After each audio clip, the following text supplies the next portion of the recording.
فإن نجا کچیر دی بچاو سو من هو دی قبر د عذاب څخه فما بعده ایسر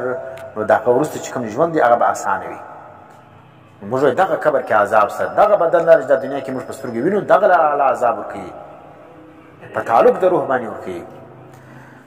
وإن لم ينجا کچیری دی نس بچاو د الله د عذاب څخه په قبر کې فما بعده اشد نو هغه ورسته ژوند چې کوم دغه ډیر سخت دی قال حضرت عثمان رضی الله عنه فرمایي وقال رسول الله صلی الله علیه وسلم چې و فرمایي رسول الله صلی الله علیه وسلم ما رايت منظرا و ما ندی لیدل یو زی منظر هغه ته چې هغه خلک ګوري ما ندی لیدل داسې یو د قتل زی قطو هیڅ کلا والقبر دا قبر چې کم دی افزا منه دا ډیر هیبتناک دی تراغه څمنه ما په دنیا کې داسې بد زی نه لیدلی داسې د بیر زی نه لیدلی څومره د بیر زی چې دا قبر دی ولی قبر کې داسې دی چې مور و پلار و قریبان تاله کړی وکاږي بیا یې په دا قبر کې تاک شیر دی او بیا په دا قبر کې په تا پسې خښتې کښیر دی بیا په دا قبر کې خاوره پسې واچوي ډبرې پسې واچوي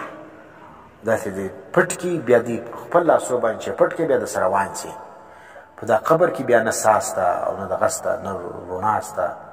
وینې او لاسونه پښې دلته بلکل نه پورته کېدی شي نه راکښېنستی شي اوس په حدیث کې راځي چې راکښېنوم الله وایي نو هغه د الله کار دی څه رقم راکښېنوي الله ته خو اسان دی موږ ته مشکل دی لیکن زموږ څه دی موږ خو دا رقم په دا کښې ډوري کې موږ انسان کښېږدو چې په هغه کې بیا دی زموږ د دماغ مطابق نه راکښېنستی شي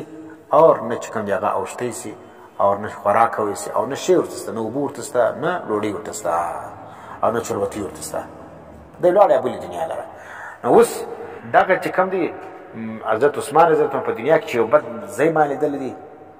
دومره بد ځای مې نه لیدلی لکه څنګه چې دا قبر دی ما په دنیا کې تر قبر بل بد ځای ما نه لیدلی رواه الترمذي وابن ماجه